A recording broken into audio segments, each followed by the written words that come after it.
நான் செல்வராஜ். நமது இந்திய திருநாட்டின் சுதந்திரத்திற்கு பாடுபட்ட இயக்கத்தில் காங்கிரஸ் கட்சி, கம்யூனிஸ்ட் கட்சி இவர்களுக்கு பெரும் பங்குண்டு. காங்கிரஸ் எப்படி இந்தியா முழுக்க இருந்ததோ அதுபோல் கம்யூனிஸ்ட் கட்சியும் இந்தியா முழுவதும் இருந்தது. இந்த இரண்டு கட்சிகளுக்கும் கொள்கை அளவில் சிறு சிறு விஷயங்களில் முரண்பாடு இருக்கும்.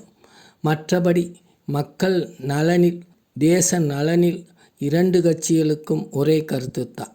சுதந்திர இந்தியாவில் கம்யூனிஸ்ட் பெரும் பங்கு வைத்து காங்கிரஸுக்கு அடுத்தபடியாக மாநிலங்களை ஆட்சி செய்தது. பாராளுமன்ற எதிர்க்கட்சியாகவும் இருந்தது. நாளடைவில் கட்சி பிளவுபட்டு அது ரொம்பவும் சுருங்கிவிட்டது. இதன் தாக்கம்தான் மாநில கட்சிகளின் வருகை.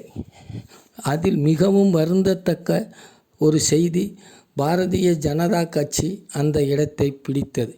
விசுவரூபமாக வளர்ந்து இன்று நாட்டை ஆளுகிற நிலைமைக்கு வந்துவிட்டது. இது ஒரு இந்திய ஜனநாயகத்துக்கு துரதிர்ஷ்டம். இதைத்தான் தமிழ்நாட்டிலும் அதிமுகவை விழுங்கி அந்த இடத்தை பிடிக்க பாரதிய ஜனதா கட்சி குட்டிக்கரணம் போடுகிறது.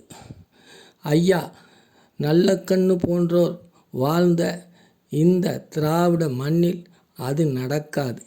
அவர்போல் சுதந்திர வீரர்கள் செய்த தியாகம் என்றும் நிலைத்து நிற்கும். அதை தமிழக மக்கள் அறிவார்கள். நன்றி, வணக்கம்.